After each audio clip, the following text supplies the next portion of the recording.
अपने पड़ोसी को बोलो, तेरी एक जिम्मेवारी है परमेश्वर की महिमा को दिखाना।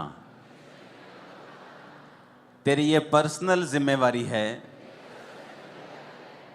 अपनी गवाही को खराब ना होने देना। तेरी ये पर्सनल जिम्मेवारी है अपने जीवन से परमेश्वर के नाम को महिमा देना। आमीन।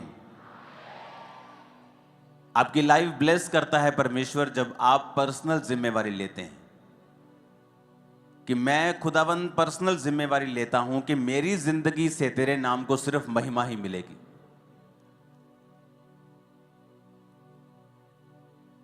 जब आप अपने काम पर हैं, आप चोरी नहीं करते, ये एक पर्सनल महिमा है खुदावन को देना कि ये क्रिश्चियन है इसीलिए चोरी नहीं करता, परमेश्वर के नाम को महिमा मिलती है।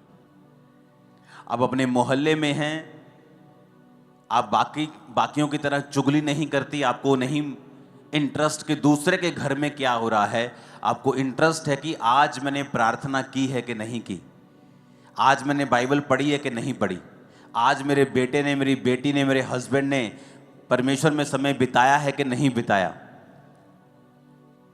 आपको पता है कि अगर आप भी उनके जैसा ही करेंगे तो ये परमेश्वर की महिमा नहीं होगी। और जब आपकी जिंदगी से, पर्सनल जिंदगी से प्रभु की महिमा नहीं होती, वो आपको नहीं बढ़ाता।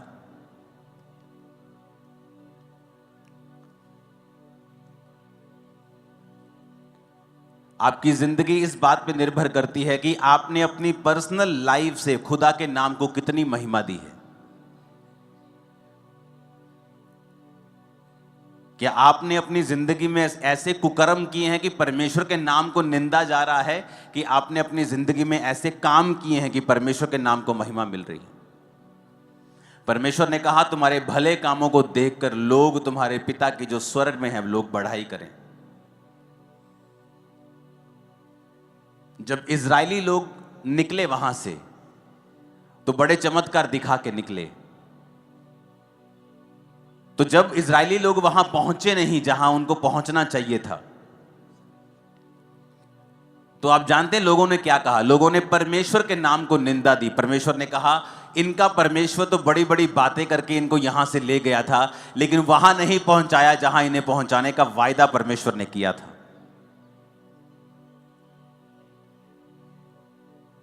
और वचन में क्या लिखा है कि इसके कारण परमेश्वर की निंदा हुई अन्य जातियों में।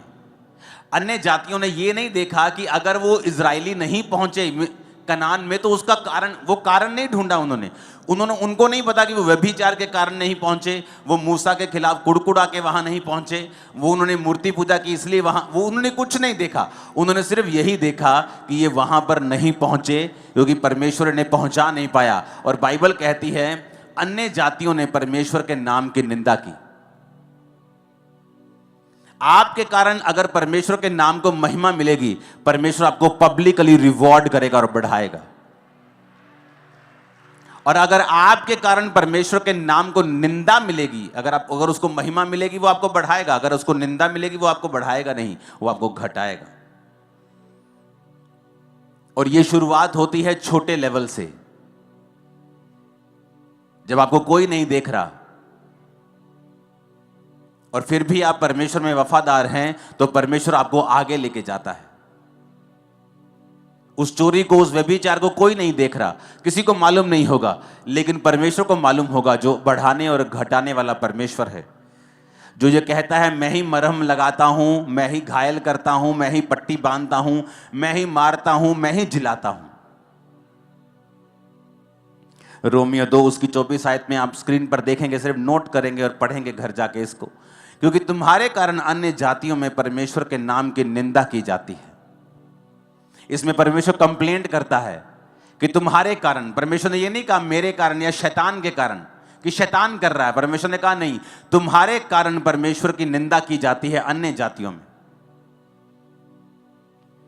वचन में लिखा है, जब आप न्यायियों 6 उसकी 1 से 6 आयत पढ़ते हैं, तब इजराइलियों ने यहोवा की दृष्टि में बुरा किया, इसलिए यहोवा ने उन्हें मिद्यानियों के वश में 7 वर्ष तक रखा और मिधानी इजराइलियों पर प्रबल हो गए और मिधानियों के डर के मारे इजराइलियों ने पहाड़ों के गहरे खड्डों और गुफाओं और किलों में अपने निवास बना लिए।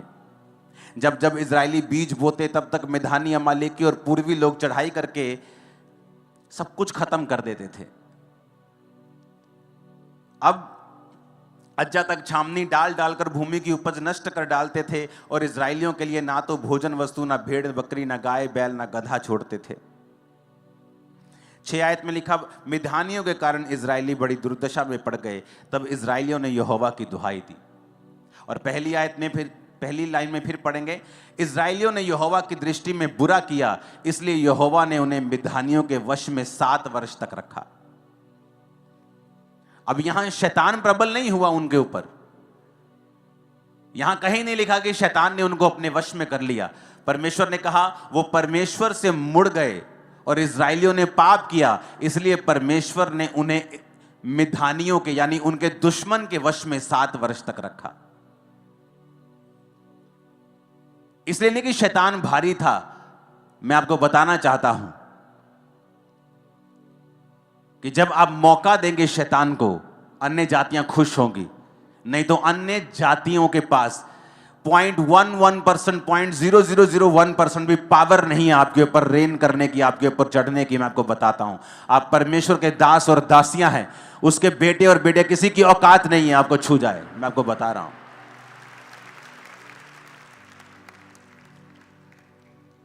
लेकिन वचन कहता है तुमने शैतान को मौका दिया। तुमने वो किया जो बाइबल के खिलाफ था। और बाइबल कहती है इसके कारण अन्य जातियों ने परमेश्वर के नाम की निंदा की। उन्होंने ये नहीं कहा ये व्यक्ति बुरा है, उन्होंने कहा नहीं, पूरी क्रिश्चियनिटी बुरी है। और जब आप परमेश्वर के नाम को नीचा करेंगे, परमेश्वर आपको और नीचा करेगा। आप उसके नाम को ऊंचा करेंगे, परमेश्वर आपको ऊंचा करेगा। सब कुछ आपके हाथ में है। हालेलुया।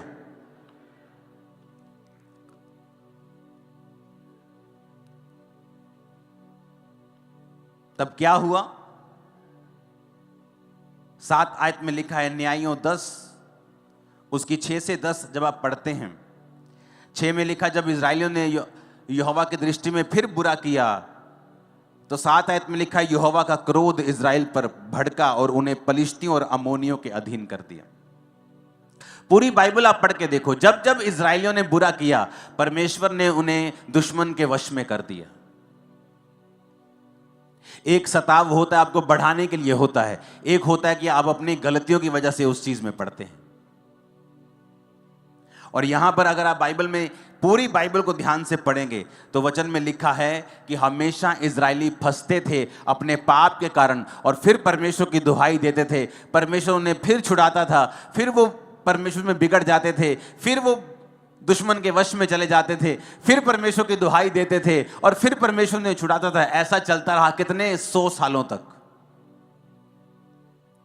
जबकि ऐसा करने के लिए आप नहीं बुलाए गए हैं।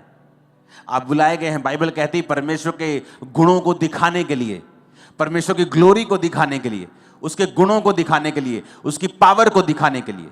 आपके बच्चे बेस्ट पोजीशंस के ऊपर होंगे और उसकी ग्लोरी होगी। मैं आपको बता रहा हूं, आप जब खुदा के साथ वफादार होंगे, जहां दूसरे लोगों के बच्चे नहीं पहुंच पाए, आपके बच्चे उससे भी अधिक बड़ी पोजीशन में होंगे, जबकि आप फाइनेंशियली उनसे कहीं नीचे थे। मैं आपको बता रहा हूं, परमेश्वर दिखाएगा आपको कि उसने आपको चुना है। और अगर आप उसकी महिमा करेंगे, अगर आप परमेश्वर के नाम को ऊंचा करेंगे, अगर आप पर्सनल जिम्मेवारी के साथ परमेश्वर के नाम की महिमा करेंगे, वो आपको बढ़ाएगा। हालेलुया। बाइबल कहती है सैमसन को भी इसीलिए चुना गया था, एक माइटी मैन ऑफ गॉड जिसे चुना गया परमेश्वर ने पलिश्तियों के हाथ से इजरायलियों को छुड़ाने के लिए।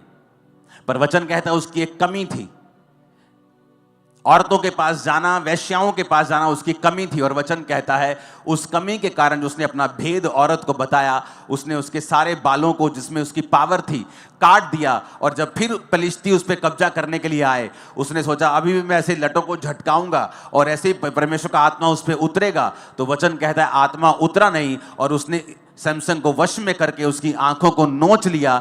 वो सैमसन जो उनका मजाक उड़ाता था, अब वो लोग सैमसन का मजाक उड़ाने लगे। कारण क्या था? शैतान अरे शैतान तो लोगों को छू भी नहीं सकता, हम लोगों को शैतान तो टच भी नहीं कर सकता। बाइबल कहती है वो तो हमारे पांव की जूती के नीचे है। हमें लताड़ने का परमेश्वर ने अधिकार दिया है, डांटने का अधिकार दिया है, निकालने का अधिकार दिया है। शैतान आपकी लाइफ में कुछ नहीं कर सकता। लेकिन यहां पर सैमसंग ने मौका दिया और वचन कहता है उसके बाद सैमसंग की बेइज्जती हुई। सैमसंग की सारी चीजें जो उनके खिलाफ चलनी चाहिए थी अब सैमसंग के खिलाफ चल रही थी। पाप के जो परिणाम है वो भयानक है हमेशा। इसलिए कलीसिया को बताया जाता है, उस समय कलीसिया को गुस्सा लगता है, लोगों को गुस्सा लगता है, लेकिन उनको बताया जाता है कि जो तुम कर रहे हो इसका परिणाम भयानक है, इसका परिणाम अच्छा नहीं है। तो हमें अभी सुधर जाना चाहिए ताकि बाद में अन्य जातियों में भी परमेश्वर के नाम की निंदा ना हो। जब इस अगस्त में लास्ट अगस्त जो निकला, मेरे 20 साल परमेश्वर में पूरे हुए। और एक बात मैं अपनी आत्मा में मैं जानता था कि मेरा एक सेकंड साइकिल अब शुरू होगा। जिस तरह से पहले साल 2004 में हुआ था, उसी तरह की कुछ ऐसी चीजों को मैं फेस कर रहा था 2024 के अगस्त से। मुझे मालूम था कि ये शारीरिक नहीं है, ये स्पिरिचुअल है। मुझे मालूम था कि ये वही फाइट शैतान मुझे देने की कोशिश कर रहा है जो मुझे 2004 में फील होती थी। मैं पहले वाले स्थान में चला गया, 2004 वाले स्थान में, जब चारों ओर फाइट थी।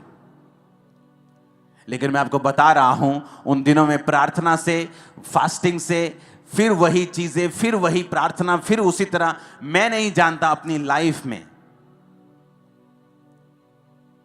2004 में जब मैं परमेश्वर में आया और जब मैं परमेश्वर की प्रेजेंस में जाता था तो मेरे हमेशा आंसू निकलते थे। हमेशा अगर मैं परमेश्वर की प्रेजेंस में 10 बार जा रहा हूं तो 10 बार मेरे आंसू निकलते थे। वो मेरी लाइफ की सिचुएशन ऐसी थी। और वही चीज मैंने महसूस की 2024 में कि जब भी मैं परमेश्वर की प्रेजेंस में जा रहा हूं, मैं अजीब तरीके के साथ परमेश्वर के सामने दुहाई दे रहा हूं। लेकिन खुदावंद जब आपको ऐसी परीक्षाओं में डालता है, वो एक्चुअली आपको बढ़ाने के लिए होती हैं। जब मैं इस बार वापसी आ रहा था मेलबर्न से दिल्ली की फ्लाइट में, तो मुझे नींद नहीं आ रही थी। मुझे मालूम था मुझे नींद नहीं आएगी। ये 12 घंटे की फ्लाइट में मैं 9 घंटे प्रेयर में था। जाते वक्त अलग था माहौल, लेकिन आते वक्त मैं टोटल प्रार्थना में था। तो जब मैं प्रेयर कर रहा था तो परमेश्वर ने मुझे विजन्स देने स्टार्ट किए। और मैं आपको बताऊंगा आने वाले समय में जो खुदा ने विजन दिया है वो इतना ग्लोरियस है और इतना महान है। और इस चर्च को, इस सेवकाई को, और इस विजन को और इस मिशन को परमेश्वर वहां जाके खड़ा कर देगा जहां पर बड़े बड़े मिशंस को आप देखते हो, उनकी कैटेगरी में परमेश्वर हमें खड़ा करने वाला है। मैं आपको बता रहा हूं क्योंकि वो चीजें मैंने निकाल ली, वो समय मैंने निकाल लिया प्रार्थना में, उपवास में, आंसुओं के साथ प्रार्थना करते हुए। मुझे मालूम था कि जो मैं जिस चीज से मैं गुजर रहा हूं, मैंने कोई गलत काम नहीं किया, लेकिन मैं निकल रहा हूं। लेकिन जब परमेश्वर ने मुझे विजन देना स्टार्ट किया, मुझे बताना स्टार्ट किया, और मैं प्रार्थना में था। और इसलिए नहीं कि परमेश्वर क्यों हो रहा है, कैसे हो रहा है, मैं ऐसे कभी प्रार्थना नहीं, बस जस्ट परमेश्वर की प्रेजेंस में आप बाइबल पढ़ रहे हैं, आप प्रार्थना कर रहे हैं, और परमेश्वर ने सारी चीजों को जाहिर करना शुरू किया। वो ग्रेट काम करने वाला है हमारे बीच में, एक ऐसा लेवल जो कभी सोचा नहीं जा सकता, जो एक ड्रीम होगा लोगों के लिए, जिसमें परमेश्वर हमें लेके जाने वाला है दिनों, महीनों में, अब हफ्तों में। मैं आपको बता दूंगा ये पॉसिबल है अगर आप अपनी पर्सनल लाइफ से परमेश्वर की महिमा करेंगे तो।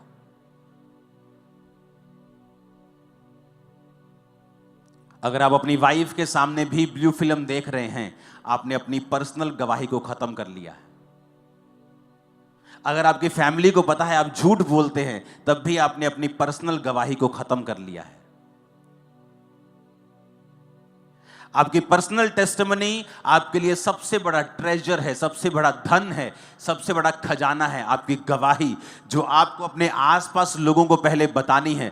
पहले आपके लोकल लोगों को आपकी गवाही मालूम होगी, फिर आपके मोहल्ले को, फिर आपके नगर को, आपके देश को, आपके पूरे वर्ल्ड को फिर आपकी टेस्टिमनी मालूम होगी। लेकिन शुरुआत आपके घर से होगी, आपके आसपास के लोगों से होगी कि आप कैसे हैं।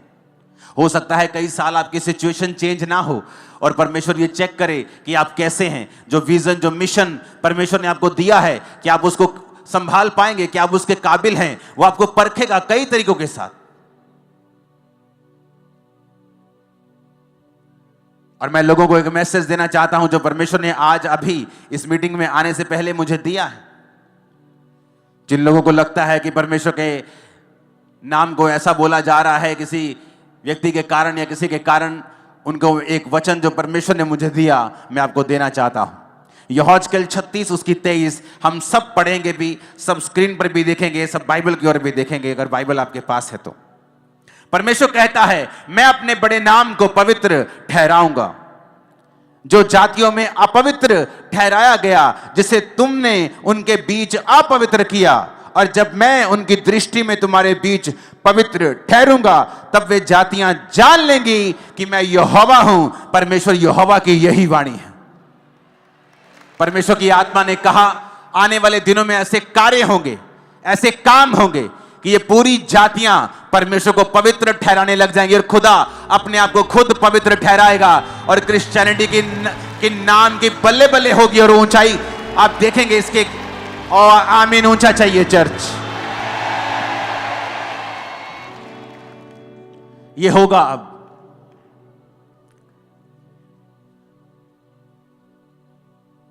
अगर किसी दुष्ट की वजह से क्रिश्चियनिटी के नाम को बदनामी मिलती है, तो परमेश्वर कहता, मैं अपने नाम को खुद पवित्र ठहराऊंगा। आने वाले समय में आप देखोगे खुदा के नाम को इसी जगहों के ऊपर ऊंचा होते हुए। और ये मेरा नहीं, ये खुदा का वचन है आप लोगों के लिए, और पंजाब की कलीसिया के लिए, और इंडिया की कलीसिया के लिए, और दूर सब देशों की कलीसिया के लिए। वो अपने नाम को पवित्र ठहराएगा, और उसे किसी टीवी चैनल की जरूरत नहीं है अपने नाम को पवित्र ठहराने के लिए। जब वो काम करने पे आएगा, वो ऐसा करेगा लोग देखते रह जाएंगे।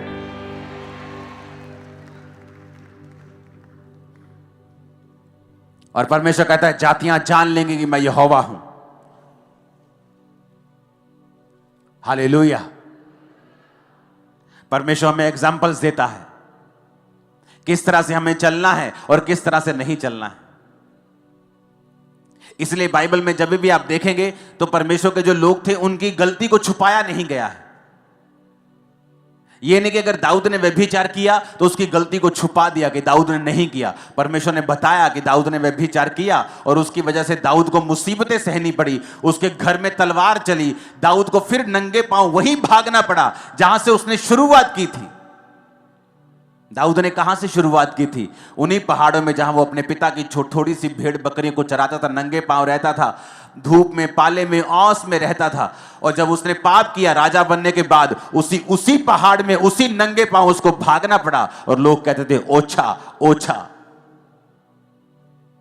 और लोगों को मौका मिला दाऊद को निंदा करने का। और वचन क्या कहता है? अगर तुम व्यभिचार करोगे तुम्हारी नाम धराई कभी मिटने वाली नहीं है। क्या हो सकता है कोई अंगारों पर चले और ना जले? क्या हो सकता है कोई अंगारे अपने कपड़ों के ऊपर रख ले और उसके कपड़े बच जाएं? परमेश्वर ने कहता अगर जो व्यभिचार के ऊपर चलेगा उसका हाल भी ऐसा ही होगा। आपको यह बात समझनी पड़ेगी, आपकी पर्सनल जिम्मेवारी है एज ए क्रिश्चियन कि आप अपने आसपास के लोगों के लिए कैसी एग्जाम्पल हैं। अगर आप बैड एग्जाम्पल हैं तो परमेश्वर का क्रोध आपके ऊपर रहेगा, कोई काम भी सफल नहीं होगा। आपकी टेस्टिमनी जो 1 साल 2 साल में आपको मिलनी है वो कहीं परमेश्वर 20 30 40 साल पर उसको लंबा कर देगा। तो आपको यह बात समझनी पड़ेगी। ये वचन मैंने आपको परमेश्वर की ओर से दिया है कि परमेश्वर कहता है कि मैं अपनी महिमा फिर से बनाऊंगा, अपने नाम को मैं पवित्र ठहराऊंगा और लोग देखेंगे। और मैं आपको ये भविष्यवाणी करके कह रहा हूं, दुनिया के लोग, फॉरेन के लोग भी इंडियन क्रिश्चियंस को स्टडी करने के लिए आएंगे। ये किस तरह से इनका विश्वास इतना मजबूत और इतना सामर्थ्य, मैं आपको बता रहा हूं। आप देखोगे आने वाले समय में दूसरे देशों के लोगों को भेजा जाएगा कि जाओ और इंडियन क्रिश्चियंस जो हैं उनकी लाइफ को स्टडी करो, ये किस तरह से परमेश्वर ने उनकी लाइफ में काम किया। या उन्होंने किस तरह से बेदारी को फैलाया है, उनकी लाइफ्स को जाके स्टडी करो, ताकि हम भी अपने देश में वैसा ही आप देखोगे इस भविष्यवाणी को पूरा होते हुए।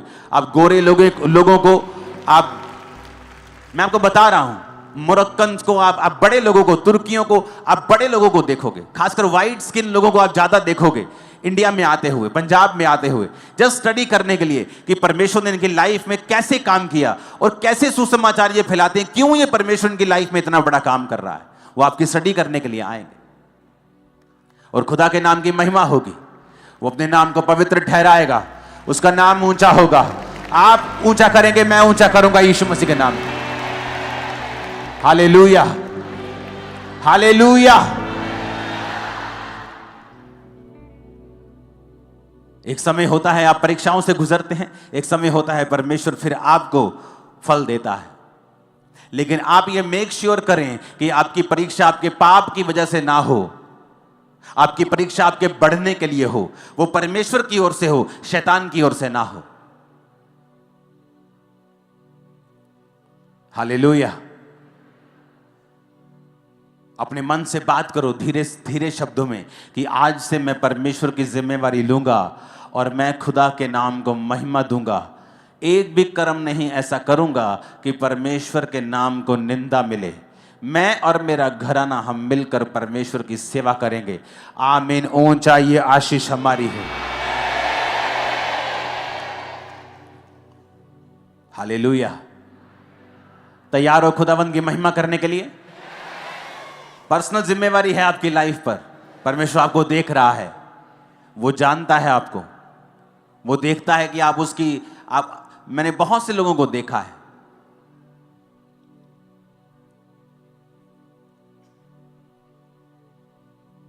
आपका जो मन है वो परमेश्वर से लगा होना चाहिए। अगर आपका मन प्रभु से लगा हुआ है, जब आप चर्च में नहीं हैं या फायर एटमॉस्फेयर में नहीं हैं, आप वर्शिप के माहौल में नहीं है, जस्ट अपने वर्क प्लेस पे हैं, कहीं घूम रहे हैं, कहीं जा रहे हैं, अगर आपके मन में हमेशा परमेश्वर के साथ आप जुड़े हुए हैं, आपको मालूम होगा क्या गलत है और क्या सही है। मुझे ये नहीं करना है, मुझे ये करना है।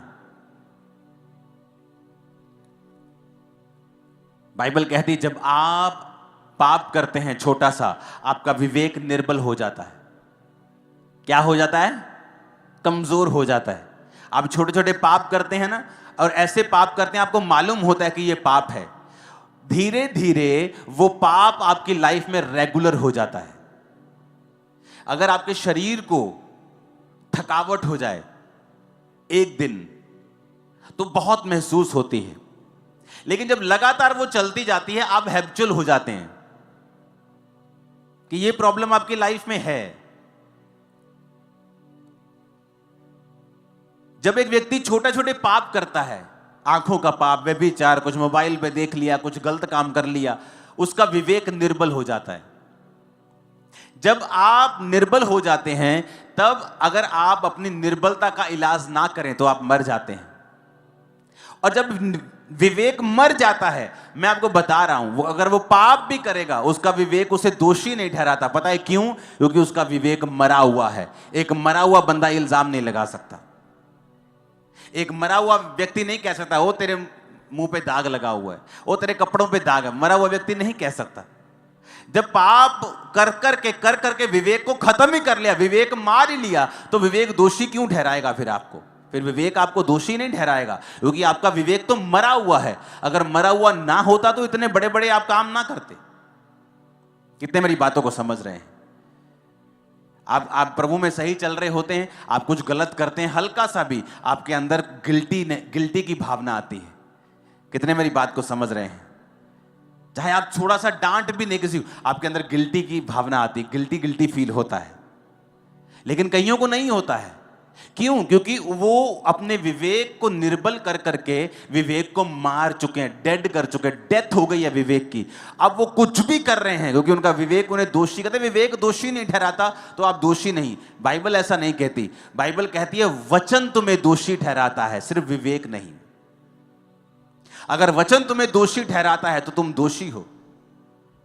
अगर तुम्हारा विवेक मर ही चुका है तो वो तुम्हें दोषी कैसे ठहराएगा, क्योंकि तुमने उसे खत्म कर दिया है पाप कर करके। हालेलुया। तो जब आप पहले स्टेप पे होते हैं और आपके अंदर गिल्टी आती है कि नहीं, ये मुझे गलत लग रहा है, ये थोड़ी सी चोरी, इनडायरेक्ट चोरी, ये चीजें, तभी उसको इलाज करना है, तभी अपने दुर्बलता का इलाज करना है। विवेक को तभी कमजोर होने से बचाना है और उसे मजबूत रखना है, क्योंकि विवेक जब कमजोर हो जाएगा धीरे धीरे वो मर जाएगा, और जब मर जाएगा तुम कुछ भी कर लो, कत्ल भी कर दोगे, तुम कहोगे कोई बात नहीं, मूसा ने भी किया था। फिर तुम एग्जाम्पल्स ढूंढने लगोगे बाइबल में से, और तुम वचन का आसरा लेकर फिर गलत काम करोगे, क्योंकि तुम्हारा विवेक जो है वो मर चुका है। अपने विवेक को मरने नहीं देना, अपने अंदर वाले आदमी को मरने नहीं देना, और उसे कमजोर नहीं होने देना, उसे मजबूत रखना है। क्योंकि जब आपका विवेक सही होता है तब परमेश्वर आपके अंदर एक विश्वास का उत्पत्ति करता है। अगर आपकी लाइफ में एक बड़ा काम आपको करना है कि ये मेरी लाइफ में हीलिंग होनी चाहिए, खुदावन ये मेरा बेटा बचना चाहिए, प्रभु ये मेरी बेटी मसीह में आनी चाहिए, प्रभु मेरा हस्बैंड मसीह में आना चाहिए, उसके लिए आपको संपूर्ण फेथ चाहिए कि आप प्रार्थना में बैठे, खुदावन मेरे हस्बैंड के दिल दिमाग रुझ जिस्म जान पे अपना अधिकार कर, जितनी अंधकार की शक्तियां इसके जीवन में मैं डांटती हूं, यीशु के नाम में इसके जीवन को छोड़ के जाए।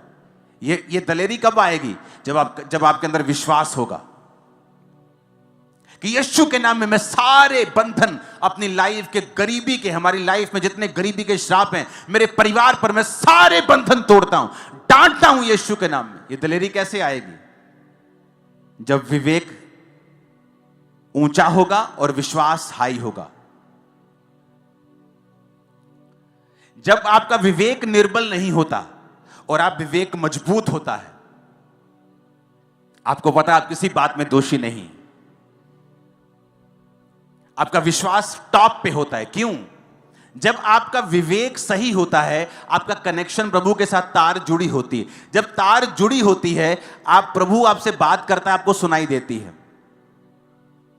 निर्बल विवेक में जब प्रभु बात करता है तो कभी सुनाई देती है, कभी आधी सुनाई देती है, कभी अधूरी, कभी सुनाई देती है, कभी सुनाई देती नहीं है। जब विवेक मरा हुआ होता है तो परमेश्वर चिल्ला चिल्ला के भी बात करे, आपको कभी मालूम नहीं होगा कि प्रभु क्या चाहता है। जब विवेक मजबूत होता है, उससे क्या होता है, आपका मन आपको दोषी नहीं पाता। आप जब प्रार्थना करते हैं, प्रभु के सामने जाते हैं, तो आपको एक हियाव होता है कि मैं जो मांग रहा हूं परमेश्वर मुझे देगा। बाइबल का जो विश्वास है आपके अंदर एक अजीब रीति का बन जाता है। और जब आपका विश्वास बढ़ने लगता है, आपका विवेक हाई लेवल पे होता है, आप प्रेयर करते हैं और शैतान भागता है। कितने मेरी बात को समझ रहे हैं? क्यों? अब आपको मालूम शैतान क्यों आपके विवेक को निर्बल करना चाहता है? ताकि आपका विश्वास कम हो, आपका कनेक्शन कंप्लीट ना हो, आपको प्रभु की आवाज सुनाई ना। आपको मालूम है एक बात, परमेश्वर हर एक जन से बात करता है। जरूरी नहीं वो आपसे कानों में बात करे, लेकिन वो हर एक जन से बात करता है। आपके सर्कमस्टेंसेस के द्वारा, वर्ड के द्वारा, आपके परमेश्वर के दास के द्वारा, किसी भी माध्यम के द्वारा आपसे वो बात करता है। अगर आपका विवेक निर्बल नहीं है, अगर आपका विवेक मरा हुआ नहीं है, आप उसकी बात को झट समझ जाते हैं, चाहे वो 4 साल का बच्चा क्यों ना हो, कि ये बात मुझे परमेश्वर ने बोली है।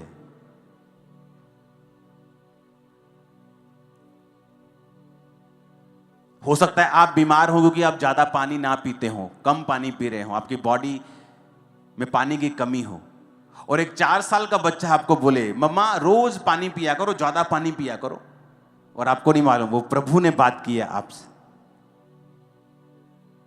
क्योंकि आपका विवेक अगर मजबूत है तो परमेश्वर पत्थर को भी इस्तेमाल कर सकता है, बच्चे को भी कर सकता है, आपके दास को कर सकता है। वो किसी भी चीज को आपको बताने के लिए और बढ़ाने के लिए इस्तेमाल कर सकता है।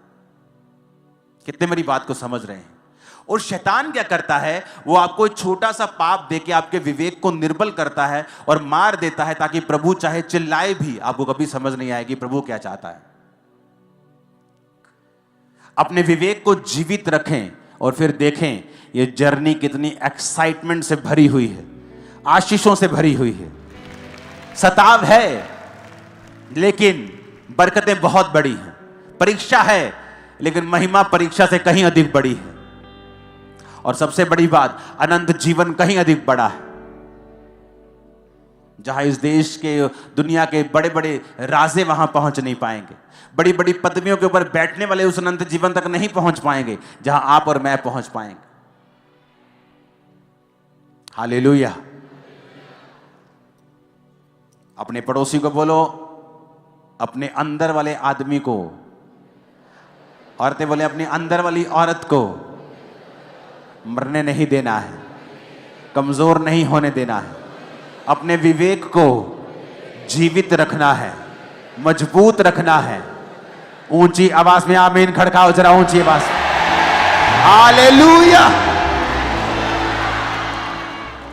तो आपको यह बात समझनी पड़ेगी कि आपके ऊपर एक पर्सनल जिम्मेवारी है परमेश्वर का नाम महिमा देने की, उसके नाम को फैलाने की।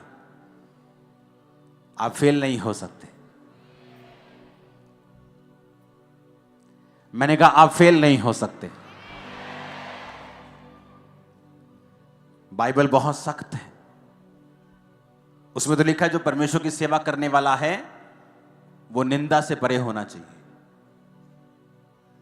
उसका आंचल साफ होना चाहिए, नहीं तो वो पास्टर की कुर्सी पर नहीं बैठ सकता है। वचन तो इतना सख्त है कि आप सोच भी नहीं सकते। कई मामलों में आपको परमेश्वर में चलना होगा, बढ़ना होगा। दुनिया में क्या हो रहा है, लोग क्या कर रहे हैं, भूल जाओ, अपनी लाइफ देखो आपको क्या करना है। दुनिया के साथ क्या हो रहा है, लगातार फोन पे जुड़े रहते हो तुम लोग, छोड़ दो, अपनी लाइफ को चेक करो। वही शैतान किसी का सगा नहीं है, अगर वो एक के साथ कर सकता है दूसरे के साथ भी कर सकता है।